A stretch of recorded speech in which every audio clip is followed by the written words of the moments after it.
चलो अब शांत रहो।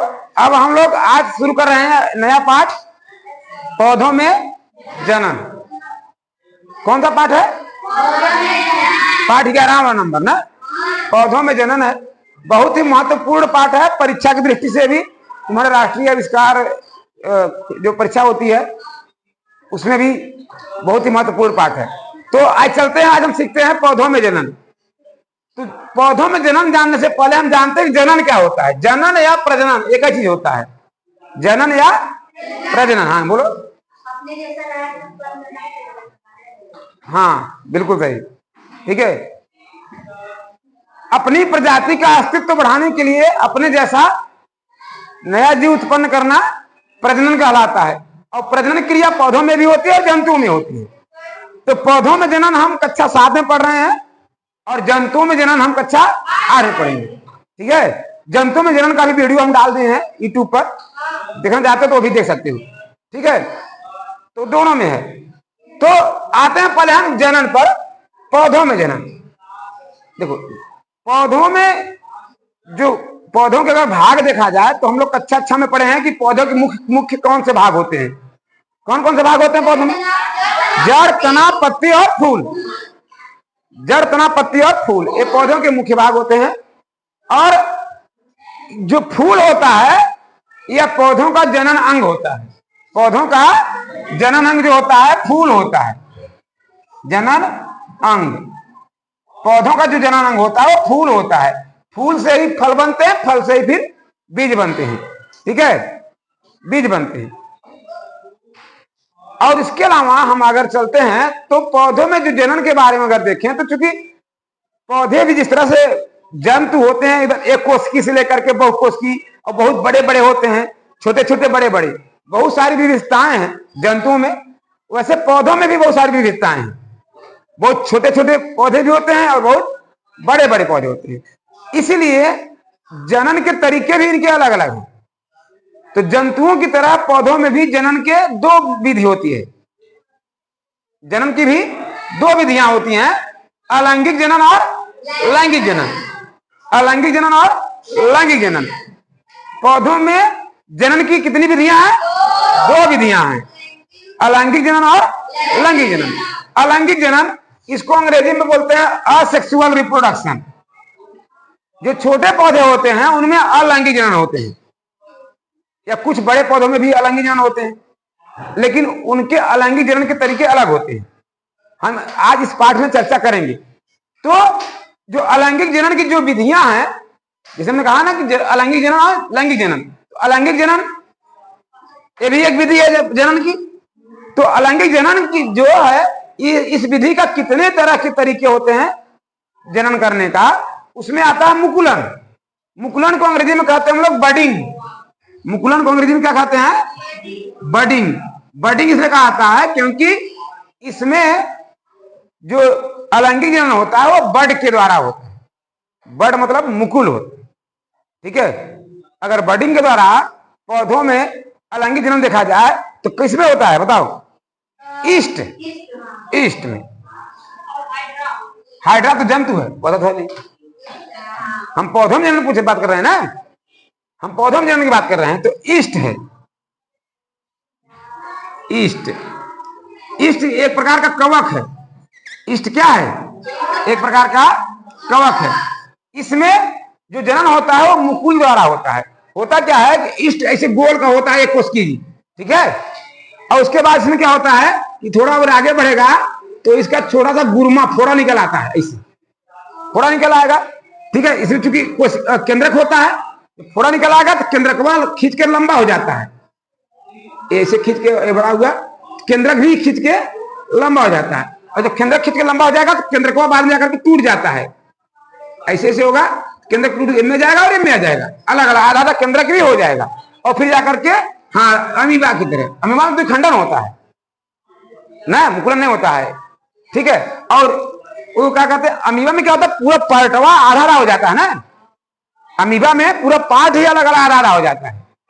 लेकिन ईस्ट में क्या होता है थोड़ा सा गुरमा निकलेगा, गुरमा फोड़ा की तरह नहीं निकलता फोड़ा, क्योंकि मार पथरा से मुड़े में इतना बड़ा गुटला निकल जाए, वह मुकुल है। किसी को मार दो पतरा से गुरमा निकल जाए और निकल के अलग बच्चा हो जाए तो जान लो कि असेक्सुअल रिप्रोडक्शन हो रहा है। ऐसा संभव है? नहीं होता। लेकिन इसमें ऐसा है, कोई अपने आप एक थोड़ा सा फोड़ा की तरह निकल आता है, उसे क्या बोलते हैं? मुकुल बोलते हैं। क्या बोलते हैं? मुकुल बोलते हैं, अंग्रेजी में बड बोलते हैं। यही टूट करके अलग हो जाता है और एक नया ईस्ट बन जाता है। इसीलिए इस विधि को बोलते हैं हम लोग मुकुलन। यह अलैंगिक प्रजनन की विधि है। फिर आता है खंडन। खंडन खंडन अंग्रेजी में कहते हैं फिजन। फिजन जो खंडन विधि होता है, टूट करके दो टुकड़ा में बढ़ जाए, तो पौधों में अक्सर देखा जाता है। इसमें स्पाइरोगाइरा है। स्पाइरोगाइरा, स्पाइरोगाइरा, स्पाइरोगाइरा, स्पाइरोगाइरा एक प्रकार का शैवाल है। देखे हो? सब देखे हो दादा? स्पाइरोगाइरा सही लिखे हैं? स्पाइरोगाइरा ये शैवाल है, ये बहुकोशिकीय शैवाल है। यह तालाबों में, नहरों में जहां पानी टिका होता है वहां होता है, काई की तरह होता है। ठीक है, देखो ना, हाथ निकाल ऊपर उठाओगे, देखो धागा धागा नामा संरचना ढेर सारी होती है। तुम्हारे यहाँ बगल में नहर है, नहर में से हाथ डाल के निकालोगे तो देखो ना, कुछ ऐसे लगेगा कि पूरा एक जैसा है। ऐसे निकालोगे तो समझ में आएगा उसमें पतला पतला धागा की तरह उसका पौधा है। और क्या होता है कि पानी के बहाव में टूट जाता है, अलग अलग हो जाता है, और फिर हर एक खंड एक अलग पौधा बन जाता है। तो इसीलिए इसको हम खंडन भी कहते हैं, टुकड़ा टुकड़ा टूट जाता है। तो स्पाइरोगाइरा में खंडन विधि द्वारा अलैंगिक जनन होता है।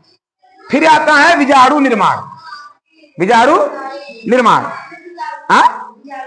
बीजाणु निर्माण होता है फफूंद में, होता है राइजोपस। राइजोपस, राइजोपस देखे हो? देखे हो? राइजोपस एक कवक है। हमने कहा छोटे छोटे जो होते हैं उनमें असेक्सुअल रिप्रोडक्शन होता है। राइजोपस अगर रोटी है, ब्रेड है, भिगो कर रख दो, फफूंद लग जाते हैं। हाँ, ब्रेड मोल्ड, वही है राइजोपस। उसी का साइंटिफिक नेम है राइजोपस, वैज्ञानिक नाम है। गौवा में तो क्या कहते हैं? फफूंद लग गया है, भुकुड़िया है, दहिया लग गया है, यही कहते हैं ना। तो वही, उसका बीज तो नहीं रहता है, उसका बीजाणु होता है। बीज नहीं होता, क्या होता है? बीजाणु होता है।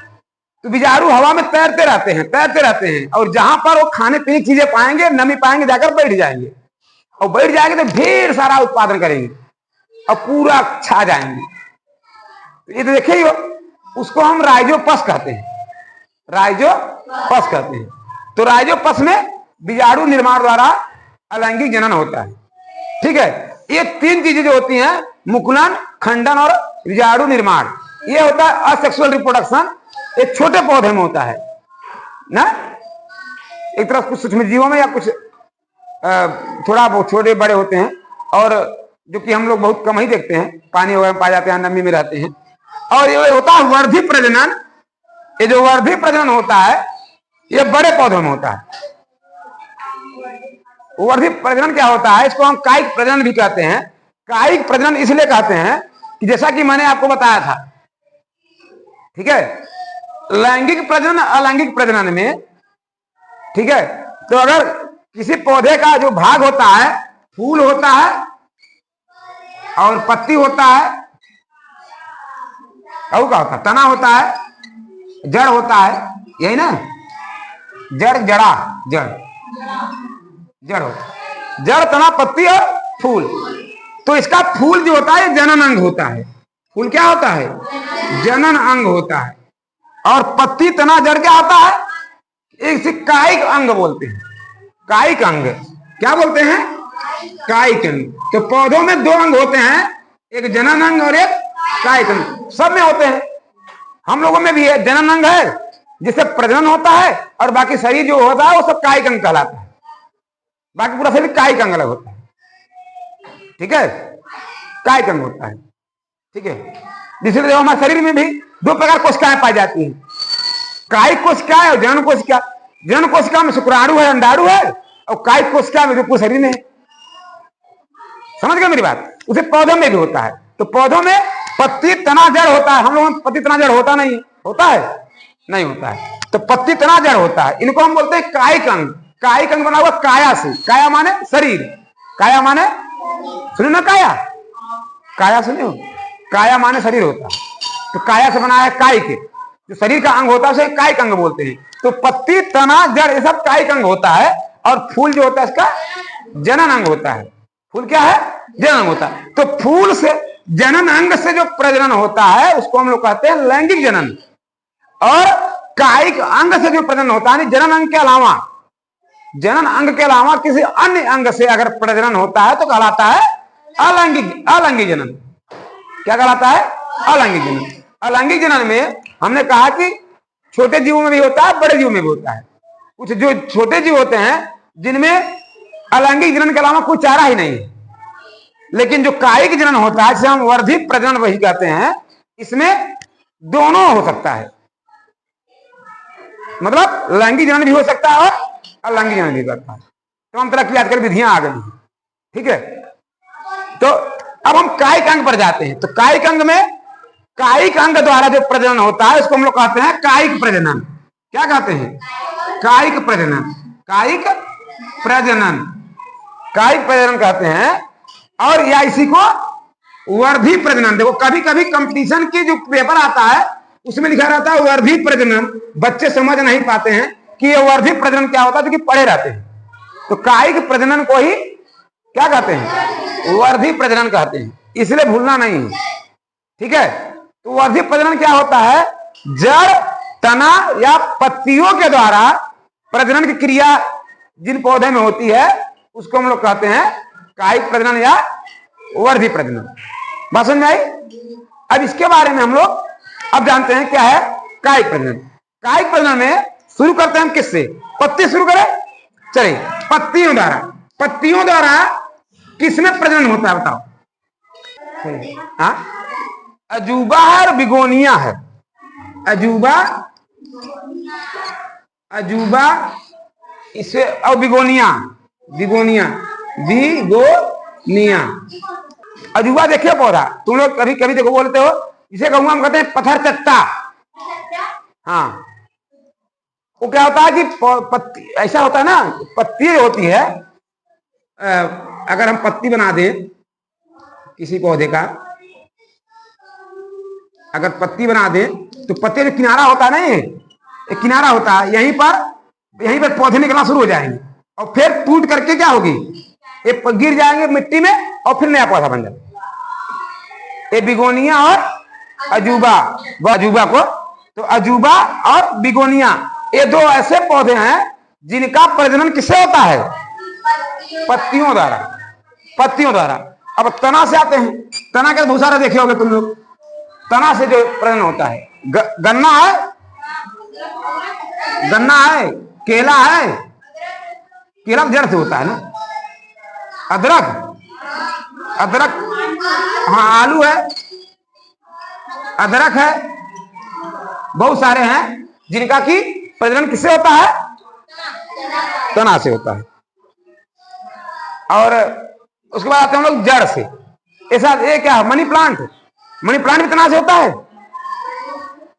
मनी प्लांट का प्रजनन नहीं देखियो, देखियो तो उसको क्या लगाते हैं? तना लगाते हैं, तोड़ करके लगा दो पकड़ लेगा। हाँ हाँ, तो तना कर वो भी प्रजनन हो जाएगा।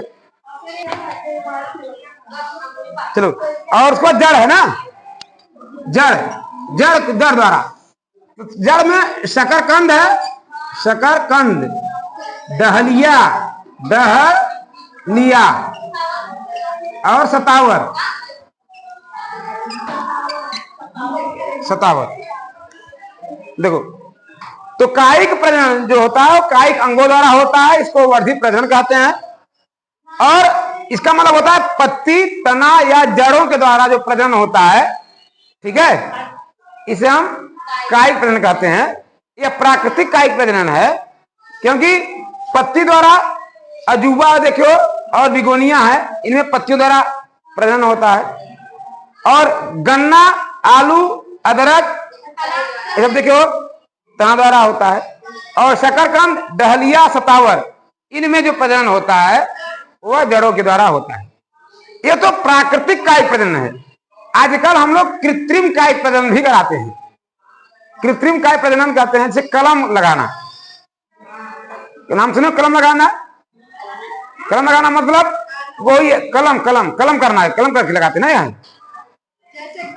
हाँ, जैसे कोई भी अगर पेड़ है, जैसे गेंदा का फूल है, गुलाब का फूल है, अगर गुलाब का फूल या गेंदा का फूल है, अगर बढ़िया क्वालिटी का फूल है, उसका बीज लगाओगे तो बढ़िया क्वालिटी का फूल होगा, गारंटी नहीं है, क्योंकि लैंगिक प्रजनन हो जाता है। लैंगिक प्रजनन में हमेशा बदलाव हो जाता है। हाँ, अगर तुम चाहते हो कि सेम क्वालिटी अगर उत्पन्न हो जिस पौधे का, तो उसका क्या करते हैं, तो उसकी टहनियों को हम कलम करते हैं और उसी को लगा देते हैं, समझे? इसे कहते हैं कलम लगाना, ठीक है। और ड्राफ्टिंग होता है, कुछ पेड़ पौधों की टहनियों क्या करते हैं, मिट्टी में दबा देते हैं। मिट्टी में दबा देंगे, वहां से जड़ें निकल आएंगी, नया पौधा निकल आएगा, और फिर उसको काट के अलग करके फिर उसको कहीं अन्य जगह लगा देते हैं, ठीक है। जिसे कहते हैं दाब विधि होता है, ठीक है। और इसके अलावा तो ड्राफ्टिंग, और तुम लोग कहते हैं हाइब्रिड बना देते हैं। कभी कभी देखो इसी विधि द्वारा एक ही अगर परिवार के पेड़ हैं, पौधे हैं, जैसे आलू में टमाटर, ठीक है, नीचे जड़ किसका है, आलू का, ऊपर टमाटर का मिला करके, नहीं वो तो अलग से बीज हो जाते हैं, उसमें ड्राफ्टिंग करके पिट्टे मार करके मिला देते हैं, क्योंकि दोनों के फैमिली के तो हो जाते हैं, ठीक है। इसे कहते हैं पोटैटो और टोमेटो मिला करके पोमैटो बना दिया गया। नीचे आलू हो रहा है, ऊपर टमाटर। हाँ, ये सब यही है, अलैंगिक कायिक प्रजनन है। तो अलैंगिक प्रजनन, जो कायिक प्रजनन है, वो लैंगिक प्रजनन से बेहतर है, खराब है? ये बेहतर होता है। बेहतर क्या होता है पता है? जैसे मान लो कि तुम्हें आम का पेड़ देखे, फल बड़ा बढ़िया दे रहा है, तो उसका बीज अगर गिरेगा, बीज बोगे तो बढ़िया क्वालिटी का बीज है, हम बो देंगे तो वैसे वैसे आम निकलेगा, गारंटी नहीं है।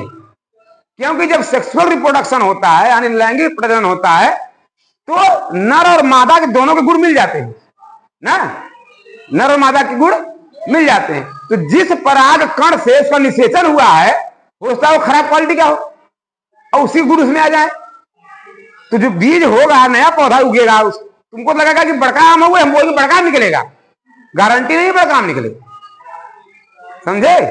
हो सकता है कि उससे निकलेगा छोटा आम निकलेगा, लेकिन अगर उसकी पेड़ की टहनी काट के लगाओगे, अगर पकड़ लिया, उससे गारंटी है कि बड़के आम निकलेगा। क्योंकि उसमें क्या होता है, जिसके गुणों का जो परिवर्तन होता है, क्रॉसिंग ओवर नहीं होता उसमें, सेम टू सेम, क्योंकि एक ही पेरेंट के गुण है ना उसमें। पेरेंट मतलब नर या मादा, ठीक है। अगर नर और मादा दोनों गुण मिल गए तो उसके अंदर दोनों गुण विकसित होंगे।